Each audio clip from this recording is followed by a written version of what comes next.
Hey guys, it's the Witch of the Soul. I'm fucking back from the dead. Hello! So, a lot has happened over these past 2 years to the point where I've had to completely change and kind of transform as a person. I'll keep it short and sweet. I basically went through a really bad breakup. I was very unprepared, very under-evolved, and I needed to evolve. I needed to grow and transform and transcend all these old habits that I had, all this old trauma that I had to get rid of. And I'm not gonna pester you guys with the whole story just because it's very personal to me, but I have been doing some major growing. I cut my hair yesterday. Yes, biggest news. I'm super excited to get started today, again with my channel. And this is just gonna be kind of like, from now on, directed as to my journey. I'm leaving all my old videos up because I'm just like, whatever. You know, like they're part of the experience and they're part of my growing process. And we're just gonna go over like some of the new things that I've learned witchcraft-wise, which is hella exciting. So, the first thing that I've learned is that my magic is sourced from self and I can't source it from other people. A lot of the times I would try to pull magic from the people that were around me, not understanding that that was not only draining them, but that it was karma for me, which is hilarious that I didn't realize that. But realizing that, I came to the conclusion that I've been wasting my energy. 2, wasting my energy. I have been doing far too many readings. When I was living in my past apartment kind of more up north in Colorado, northern Colorado, if I could speak English.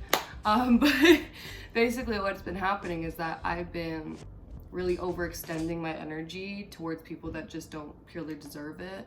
And in a lot of ways, I had a lot of people around me that were just as lost or just needed to grow as much as I did.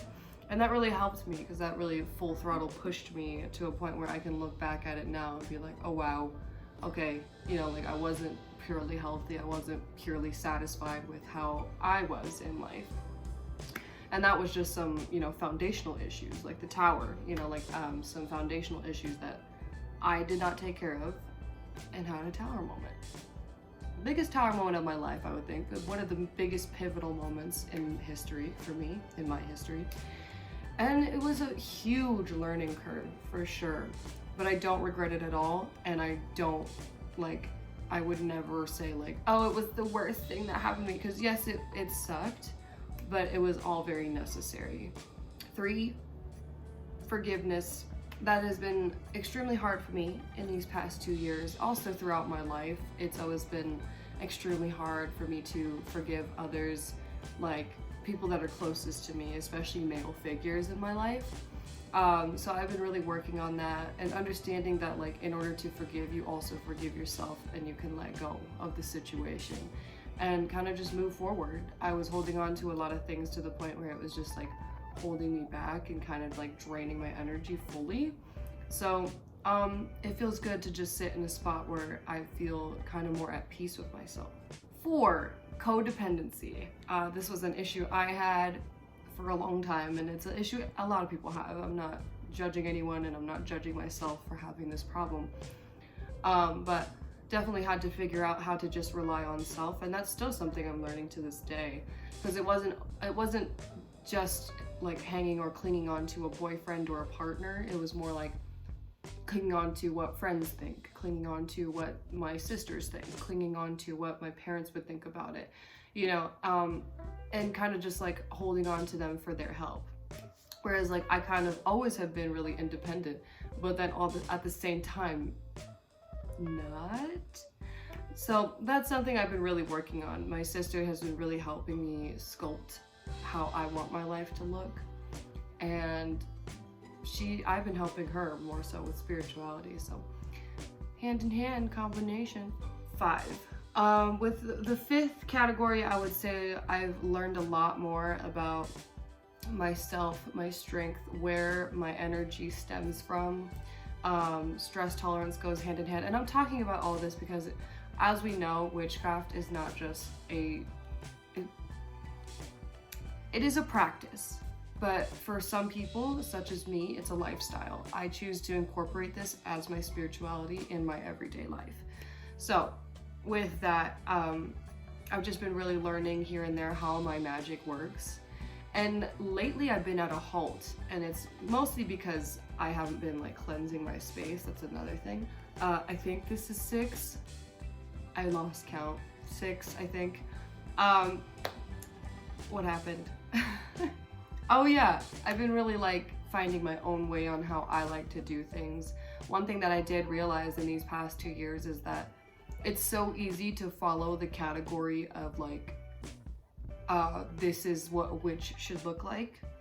And it's been really hard for me to figure out where I stand on that, but it really helped to just like have that journey of like, what do me as a witch, what do I want my witchcraft to look like? Because, you know, if it's more pertained to me, the more powerful it'll be. And yes, books and YouTube videos and YouTubers can help, and fellow witches, but to be honest, the best the best performance that you can give is from your own magic, from your own spells, from your own potency. And I've also just been learning a lot about ancestor magic. This is something that I was thinking about very, very recently, is that I saw it coming because I got a tarot reading for it, but I've been at a halt. And spiritually, it's just been me kind of being really cloudy, like my third eye is just really foggy. I can't figure shit out. I can't think straight. And I end up being very impulsive in those times. But recently, after that, I had a tower moment where I just had an inclination / epiphany that the way I manifest is most important.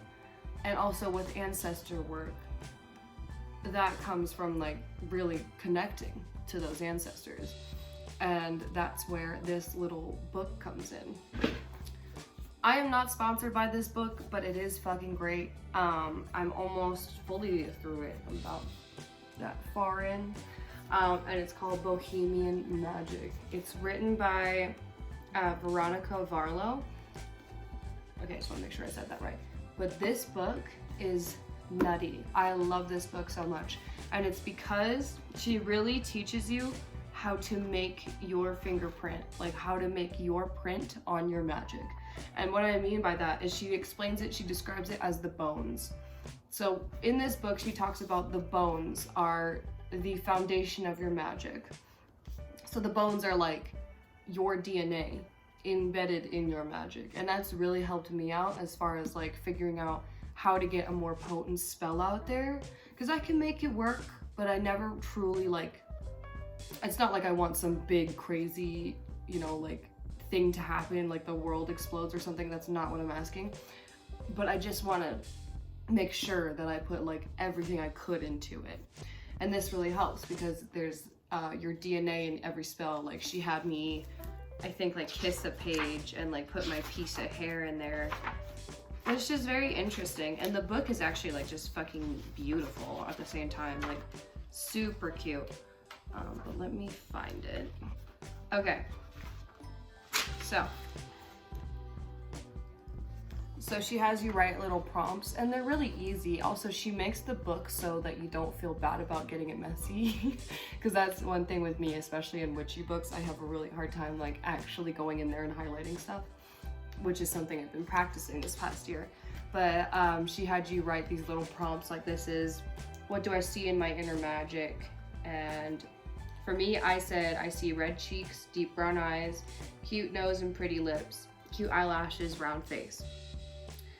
And then you have to write like kind of like a more detailed version of that. So I said, a deep soul and strong warrior, a good mother, a brilliant woman, a bright soul, a starseed, an eclectic, talented tarot witch, deeply insightful, intuitive, and helpful soul, a passionate person.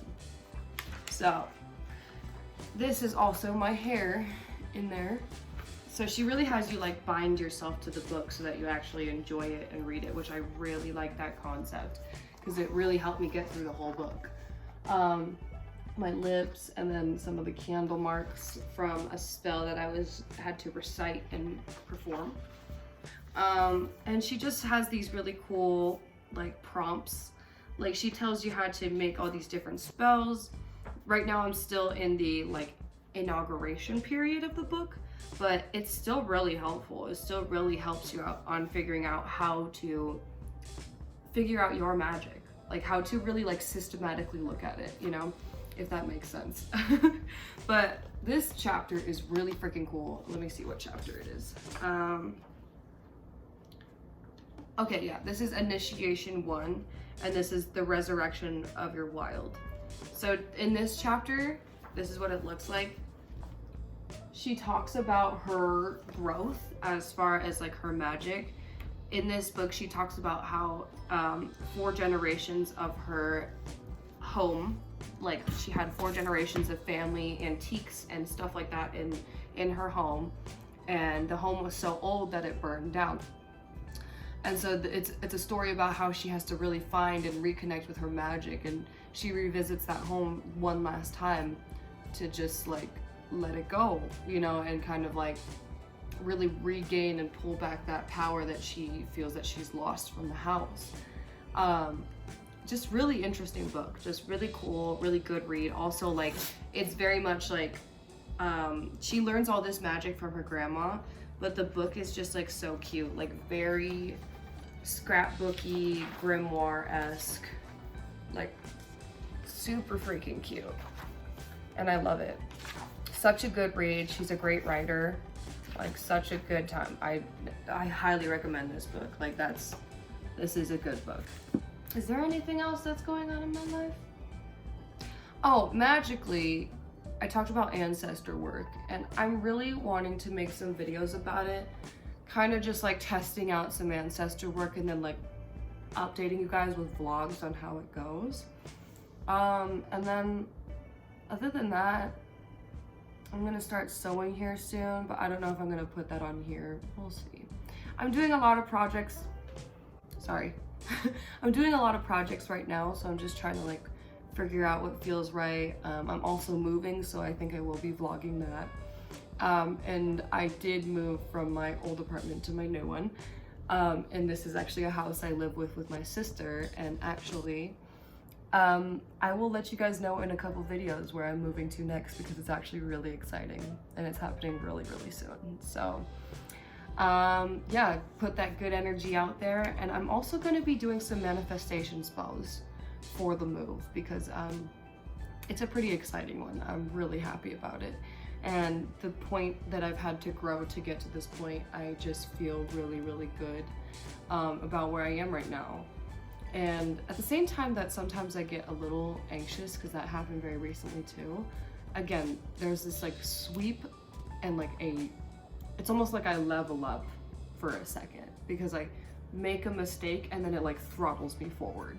And that's something I've very much realized with manifesting, and also the universe. They're like, okay, you're gonna fuck it up. You're not gonna know that you're gonna fuck it up, but you'll fuck it up and then you'll fix it. You know, so keep an eye out for that. But I'm so happy to be back, and I can't wait for this new chapter of my life. Sorry that I was gone for so long, but honestly, a bitch needs time, okay?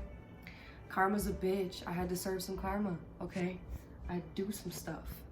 Anyway, hope you like my new haircut, because I do. I'll see you guys later. Thanks for coming. Can't wait to be back. Bye.